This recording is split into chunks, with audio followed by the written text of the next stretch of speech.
What goes into creating a person that has a victim mindset? How do you go about controlling a person using the circumstances around them? Right, I'm going to start by saying I don't have the best handwriting, but the information that I share is definitely valuable. So, welcome to the lesson called How a Person is Controlled. Now, in this realm called Earth, the most effective way to control a person is by using trauma. Trauma has usually has three characteristics, right? Trauma is usually caused by people who are unaware that they are causing this trauma. Sometimes people are aware that they're causing this trauma. Trauma can also be caused by one person. For example, if a teacher speaks to you and says something that is very unkind, that can be a traumatic experience for you, especially when you are a child and developing your personality. Or trauma can be caused by a group. This can be maybe your government promised you a certain kind of country and they don't deliver on those promises, and that can lead to a traumatic living experience, right? But sometimes trauma can occur via natural causes. For example, you being hit by lightning or flooding or drowning. Sometimes trauma can be caused by forces outside of the human being. But then another very important characteristic that trauma has is that trauma can be a one-time event, or it can be an event that has a beginning and it has a end, and it occurs over a period of time. And when it occurs over a period of time, there are going to be moments. For this lesson, I'll call them spikes. There will be moments that characterize this trauma during this period of time. Maybe this trauma happened between the ages of 13 and 15. Maybe this trauma happened between a certain relationship. Maybe this trauma happened when you were 23 to 24. Maybe this trauma happened when you were 7 to 12. Do you understand what I'm trying to say? But during the year 7 to 12, there were events that were markers of this trauma to create this trauma. But the thing is, when you zoom out of your life, if you look at the ages of 0 and 99, this duration of time is going to look like a spike. When you look at the ages 0 and 99, this event, this season is going to look like a spike in your life. So either way, whether there are multiple spikes or events that occur in your trauma, or whether it is a one-time thing, when you zoom out of your life, it'll look like a spike. So I'm going to refer to trauma as a spike. Let's move on. The thing that makes trauma very effective when you're trying to control a person is the fact that it triggers your emotions. The emotions give the trauma the power to live outside of that time period, because the trauma happened on a specific date. It happened on the 16th of March 2016, right? The emotions give trauma the power to live outside of that date to the present tense. When your emotions are triggered during this event, it tattoos a memory, and this memory is stored in your brain and in your body. When it is stored in your brain, it has the power to rewire your beliefs. Your beliefs are the foundation of how you operate as a human being, because your beliefs, they influence your thoughts, right? How you speak to yourself. This influences your actions. This influences the circumstances that you create for yourself. And this, therefore, influences your life. That is the power of this event. But Let's leave that for now. Your nervous system stores this memory because your nervous system is wired to survive. The reason that the human population exists in 2026 is because we have mastered the game of survival. This mechanism is natural. It is important to ensure our survival. There is nothing wrong with this mechanism because your body needs to know that when it comes across a hot stove, it should not touch the stove because it knows what's going to happen. But the people who have studied the game have studied how to use the system, this natural system, against you or against certain people to control them. Let's continue. So when this trauma, this memory gets tattooed into the body, your body stores this memory. It can store this memory in your shoulders. It can store this memory in your neck. Sometimes it can store this memory and create certain conditions within your body or within your mind. When the memory is stored in your body, you sometimes react without thinking because your body is trying to protect itself from the occurrence of this event. What happens once this memory is implanted into your brain and into your body is that it has the power to affect your self-esteem, your level of confidence, the level of personal sovereignty that you have when you are existing in this world. It also has the power to affect how you perceive the world. Am I safe? Is this world safe? That type of relationship that you have with the world is going to determine whether you believe you have influence over the world or over the environment that is around you. And the thing about this, you are no longer responding to the original trauma. You are responding to a version of reality that the trauma has built for you. And this is what makes it a spell. Because this version of how you're perceiving the world and how you're reacting towards this trauma, it is real. This is your reality. This is your reality. You're not imagining things. You're living inside a world that was constructed from your wounds. Okay. Once this is done, two types of people are born from this experience. Before I continue, I also want to mention that when you are on earth, one of the things that you experience on earth is this. Just because some people are not vocal about this, it doesn't mean that they do not experience it. Earth, some people call it a school. There are trials, there are challenges that every human being has to go through.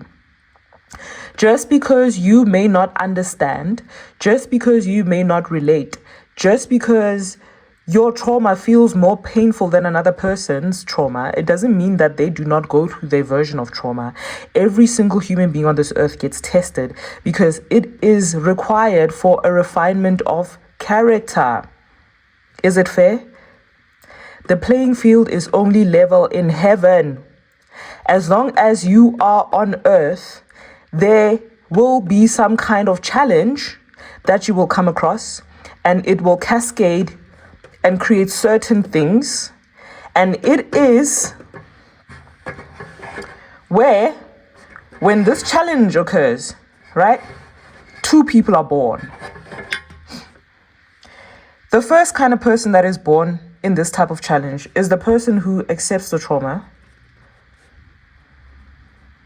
and uses the trauma to stay where they are. Over time, choosing to stay is where the spell takes root. And the people who accept the trauma and use the trauma to stay where they are, these are the people and the individuals that we call the victims. And you know what the victims do? The victims develop a very, very, very sophisticated language. They develop a sophisticated, very intelligent, very emotionally literate language that explains exactly why they cannot move. And this language is very convincing because it is built from real events. The trauma was real. The language that they use here is just pointing in the wrong direction. Then the second group of people that are born from this circumstance or this ladder are people who accept the trauma and use it to make their lives better. These group of people, we call them the winners. This group of people does not pretend like the trauma did not happen. These group of people also accept that the trauma happened. But they didn't positively think it away. They decided to use this trauma differently. They extracted knowledge from this trauma, because let me tell you something about trauma, right? Trauma is like this emoji. Okay, it's like this emoji. This is a fly. Okay, this fly looks like a butterfly, but this is a fly, okay? And this is poop. The thing about trauma is that in the middle of every trauma is a little diamond. Buried deep inside this trauma is a little diamond. What this diamond represents is knowledge that you can extract from this trauma.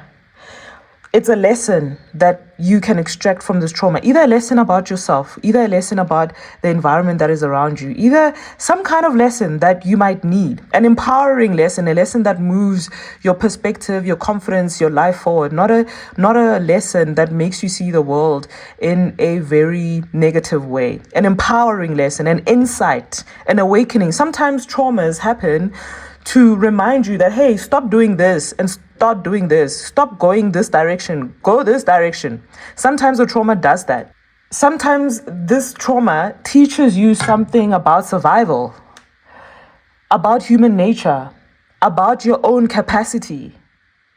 And this can only be extracted if you sit down with this trauma, if you allow yourself during this period or after this period, to allow yourself to feel the emotions of the trauma, to grieve, to mourn, to be angry, whatever it is, whatever emotion comes up, feel it and let it pass through.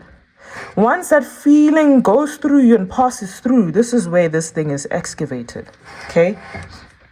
Going back to the winners.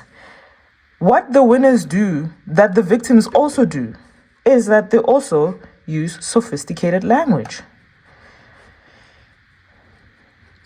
But in their case, because they sat through that trauma, allowed that anger, that sadness, all of those emotions to pass through and excavate the lesson, the insight, the knowledge, the perspective from this trauma, this empowers how they communicate about this trauma, their relationship to this trauma, their relationships to themselves, towards the world. Their sophisticated language empowers their perspective. Their sophisticated language is orientated towards motion and not an explanation. So the spell here is that the victim and the winner are using the same intelligence. They have the same level of awareness. They have the same emotional depth. The difference is the direction that this sophisticated language is pointing towards. One is using everything to explain the cage. The other is using everything they need to find the door, to find the insight, to find the lesson, to find strength, to change their environment. Because here is the honest truth. This whole mechanism doesn't just happen to individuals by accident. This is understood by very smart people around the world. It is studied, and in some cases, it is deliberately maintained. A population that has accepted its trauma and uses it to stay where it is a population that can be managed. A population that can be managed is a population that is predictable. It's a population that you can point to specific products because they haven't sat with this trauma and this discomfort. They will always need to be soothed. So it becomes very easy to point them towards specific products, to point them towards specific political leanings, because all the political leader has to say is all that they need to hear in order to maintain this perspective. This population consumes specific products. It stays in specific places. A population that has converted its trauma into forward motion is unpredictable. It makes demands. It builds things. It refuses. And let me tell you something about people who have studied this, right? They're going to support this narrative that you've built for yourself. They will support you with more studies, right? They're going to support you with more movies. They're going to support you with celebrities who also use this very sophisticated language to keep you here, to keep you in a place where you believe that you have no influence over your environment. They're going to support you with movies. They're going to support you with books. They're going to support you with white papers, anything to build up that sophisticated language to keep you trapped in a reality where you believe that you have no influence over your environment. You're going to be supported, honey. In a TikTok video that I made a video about frustration, and I said that frustration is the gap between it's my handwriting. I said that frustration is the gap between who you are and where you are promised to be. And this gap, this frustration becomes a resource. It becomes a resource for people who know how to aim this frustration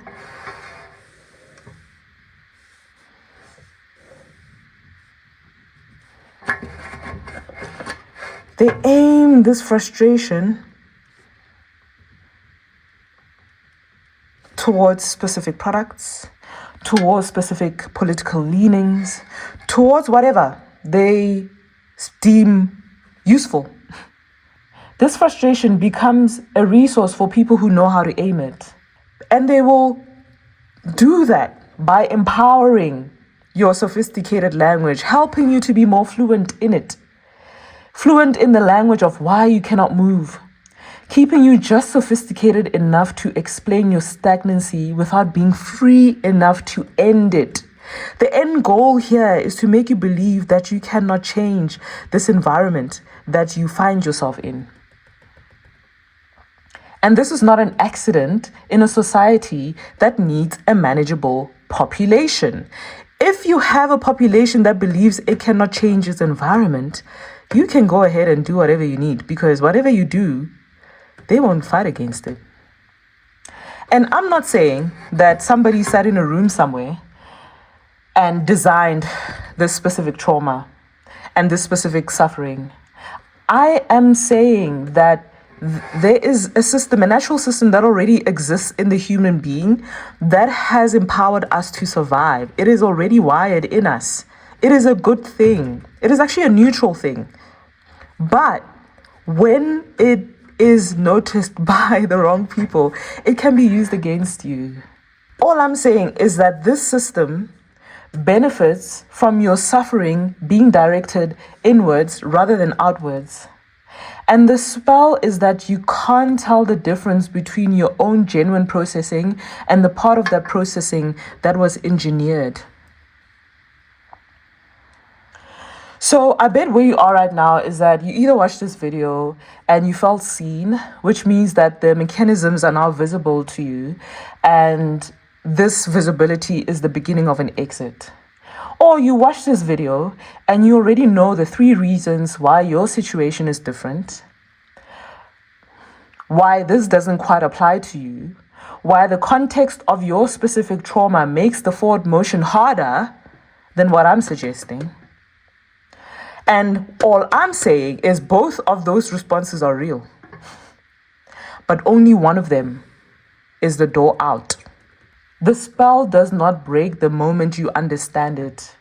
It breaks the moment you catch yourself using your intelligence to stay still.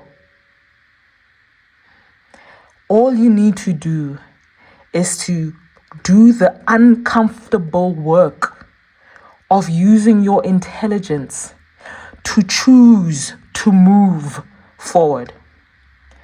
It can be hard to think about an identity that lives outside of this. Who are you when you do not identify with your trauma? Who are you when you don't mention your trauma every 5 seconds in a conversation? Who are you? That can be very uncomfortable, but life is about stepping into the discomfort. Think about the person you are when you are free from this trauma. Take the lesson from this trauma and dump it. Let it go. Don't let a trauma that happened whenever it happened, don't give it the power to not only influence that day that it happened in 1995, 2003, 2000, 1996, 2013. Yes, that trauma had power over you during that day, but do not give this trauma power to also narrate your present and narrate your 2026, 2027, 2028 version of you, okay?